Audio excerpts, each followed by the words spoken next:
I've worked with Drew and David before. They're doing these, they're not just nature documentaries, they're documentaries with a serious message for us all, and this one in particular.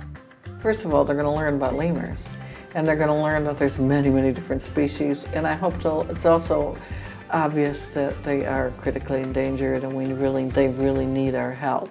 They've been on the planet for 60 million years, and now all of a sudden they're in danger of being completely wiped out. Where's the right in that? We're operating here in the realm of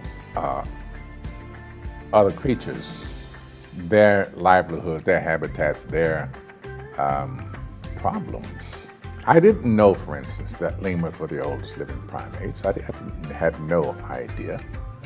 But now that I know that, my feeling about them is that we shouldn't be their worst enemy. I love those greater bamboo lemurs, but you know, I also love the shifakas. I love those little mouse lemurs, and the injury is just spectacular. But it's so difficult to choose. Maybe one of the ringtails is the biggest one.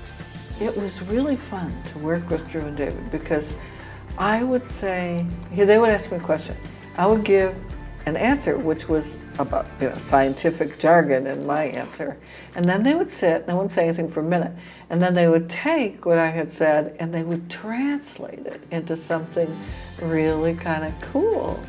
And I realized that this kind of translation of science into something that everybody can understand is very important. That's how we're going to make a difference, if we're going to make one. We're going to educate young people. Our number one choice was always Morgan. It was always Morgan.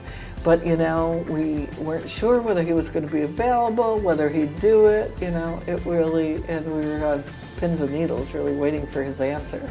And then one day we heard he said yes. I'm so amazed that film got made. It's very hard to do work like that in Madagascar. I mean, just getting around Madagascar is hard. The only reason I think this movie exists is because they're now becoming endangered. What can we do to help? And of course, raising funds to actually help the people that are on the ground and trained already, I think is the way to go. I'm concerned because I think we're really way beyond our bounds in terms of who has rights to the planet. And these kinds of documents bring that question to the fore.